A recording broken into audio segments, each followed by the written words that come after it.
Мы продолжаем нашу программу, и вместе с этим продолжается аномальная жара. За август уже больше 5 раз были побиты температурные рекорды. И вроде бы в радость такая погода, что лето еще не закончилось, но не всем. Как и справиться? Тебе жарко, когда уже справиться с жарой. И что нужно предпринять, чтобы не было вреда здоровью, расскажет наша гостья. Не просто гость, а наш добрый друг в студии сегодня. Идира Венерна Сахаудиновна. Доброе утро. Доброе утро. Вот как вот доктор медицинских наук, профессор, правильно? Правильно. Главный как врач... я спасаюсь от жары. Медицина. Слушайте, первый вопрос вот к вам как специалисту. Многие сейчас страдают. Это аномальная жара, это головные боли какие-то, да? Это пот, это... Да что ж такое-то? Когда это закончится? Как начинаю говорить, плохо становится. На самом деле будет несколько похолоданий, я так понимаю, через неделю, 26. О, надеюсь, чтобы немножко выдохнем. И август был еще сложен тем, что метеозависимые люди 16 по 20 переживали как раз геомагнитные бури. Группы риска себя уже, в принципе, все знают. А в первую очередь это люди с хроническими заболеваниями, это беременные женщины, это маленькие дети, потому что у грудничков у них еще терморегуляция не установлена должным образом. Поэтому, конечно же, у нас лучше, чем, допустим, в каких-то влажных субтропиках, потому что есть возможность, и в сухую погоду жара переносится лучше. Но то, что рекорды побиты однозначно, и 21 числа были самые высокие температуры, вообще когда-либо зарегистрированы, и мы уже с Шарм-эль-Шейхом, собственно говоря, сравнялись. Единственное, океана нет. Ну. Зачем нам ехать куда-то за моря, когда у нас тут такая же погода? Зачем нам Бурдж-Халифа? Пойдем на Урал-Север покатаемся. Позагораем. Позагораем там. Но относительно медицинских рекомендаций однозначно, как всегда, все просто. Если мы говорим о питьевом режиме, очень много рекомендаций, но я думаю, что организм сам регулирует себя. И если есть у вас узбекская кровь, можно регулировать горячим чаем, создавая, тем не менее, старый такой традиционный способ выравнивая температуру внутри тела. Терморегуляция, чтобы у вас было наравне потоотделение хорошее, и таким образом терморегуляция тоже осуществляется.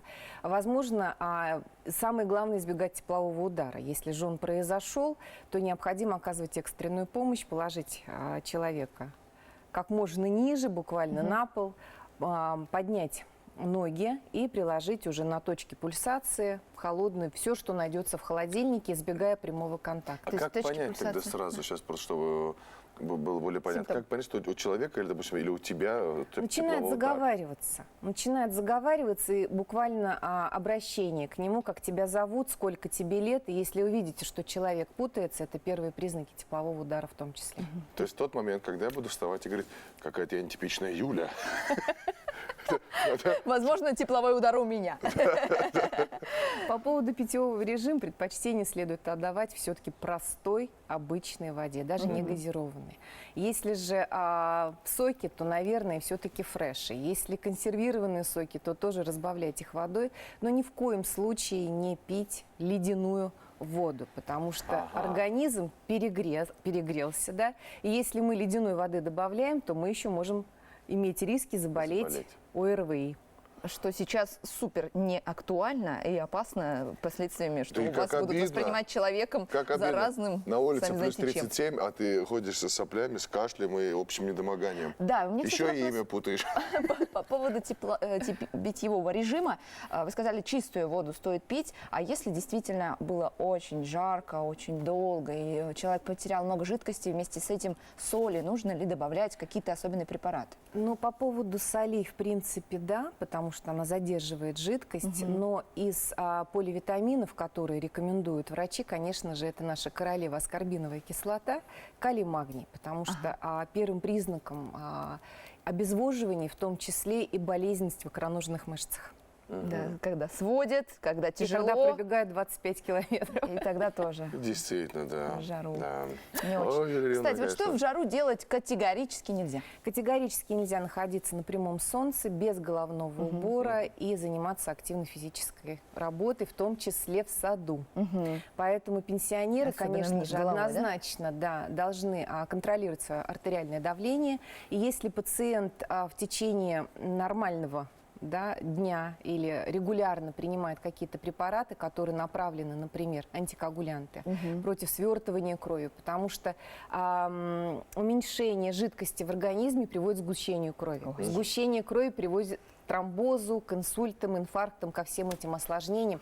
И, кстати говоря, больницы на самом деле сейчас, достаточно работают в серьезном режиме, потому что эти осложнения у нас увеличились. Понятно. То есть такая профилактическая беседа очень важна, в принципе, сейчас. Конечно. Если бы знал, 2 недели назад бы пригласил. Знал бы, Когда что жара жара не будет только кончаться. Да можно было с апреля месяца, потому что, в принципе, уже... Лето вообще, да предполагалось. можно было в апреле действительно это все обсуждать. Сейчас горячая пора, да? Да-да-да, Сегодня уже горячая пора. 23 сентября, и буквально через Августа. неделю... Ой, Ты уже месяц ушла вперед. так вот, я хотела Бывает. сказать, что уже совсем Как тебя зовут? тепловой удар. Юлия Юлечка, Исанбердина. молодец, Всё хорошо. нормально, теплового удара еще Телецентр, не было. телевидение, Хотя эти БСТ. софиты, в принципе, могут такой эффект произвести.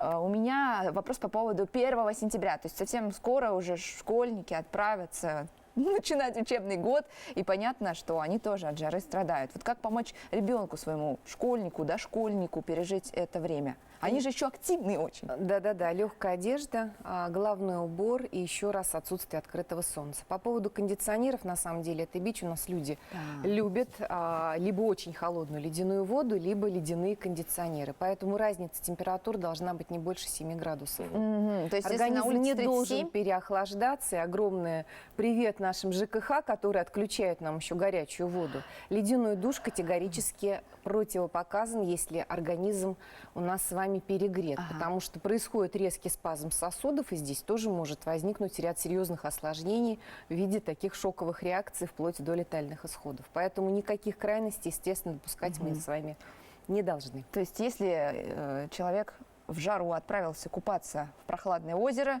никаких ныряний, Постепенно, прыганий. аккуратно, да, чтобы организм успел к этому привыкнуть. Слушайте, вот у нас ведь всегда традиция, да? Пришел купаться, что? Щучкой. Да. И все. И не факт, что, Такую как говорится, жару. обратно. Ну, традиции хорошие, 39 у нас тоже не каждый год в Уфе, слава Ну, это богу. да. У меня вот какой вопрос. Я читал где-то, не так давно, как раз-таки по поводу теплового удара. Во избежание, как вы сказали, нужно пить.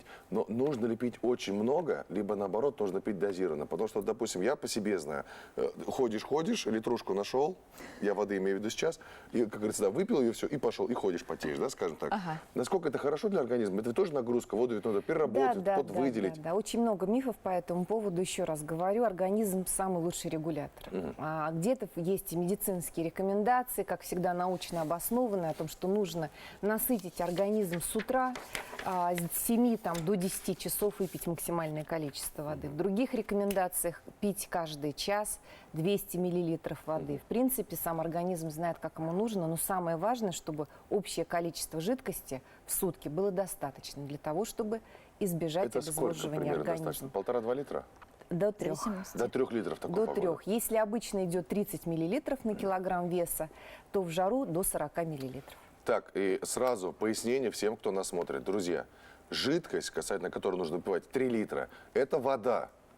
А то сейчас начнется, пивчандр тоже, да, ведь жидкость, по сути, прохладники после работы. Алкоголь в такую погоду можно ли или все-таки категорически? Категорически мы ничего не можем. Организм, человек сам принимает Решает для свое себя. решение. По Конечно, не желанию рекомендуется. не рекомендуется. Не рекомендуется. И пиво в данной ситуации, конечно, не является жаждоутоляющим. Вот так вот, друзья. Итак, как под итог нашей беседы. Во-первых, головной убор. Старайтесь избегать солнца, это правильно. Прямых солнечных Прямых лучей солнечных в лучей. активное время.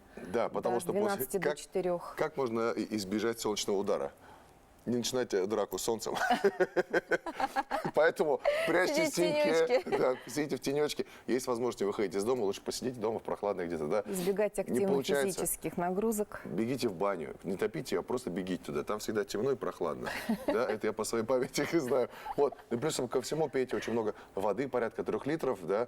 И воды, да, это может быть Чистой чай. воды. Может быть, да, с Нет, лимончиком, это как может вот быть чай, подсказывали. очень хорошо идет у нас здесь вода вместо огуречного рассола Да. с обычным свежим огурцом и с лимоном, да, аскорбиновая Да. кислота. Окрошка. О. Уменьшить количество мясной, перейти больше на рыбный, то есть легкое, усвояемые белки, легкая диета. Это Фрукты. да. Кстати, я тоже по этому поводу слышал и добавлю, я думаю, со мной согласитесь, что основной прием пищи, вот какой-то большой, лучше оставить его на вечер, когда уже солнце перестанет так жарить сильно. Ну, еще раз говорю, либо с утра, либо вечером. Кстати говоря, по поводу кофе то же самое, потому что является мочегонным, как бы свойствами обладает, поэтому дополнительно вводит жидкость из организма. Как много важных советов. Спасибо большое. Мы говорим нашей гости. Сегодня в студии Да. была. Индира Венеровна Сахутдинова, наш добрый друг, главный врач РЖД медицины, доктор медицинских наук, профессор, прекрасная, потрясающая женщина. Всегда вот с харизмой, с прекрасным настроением у нас в гостях. Спасибо. Я надеюсь, что мы поделились этим настроением вместе с вами.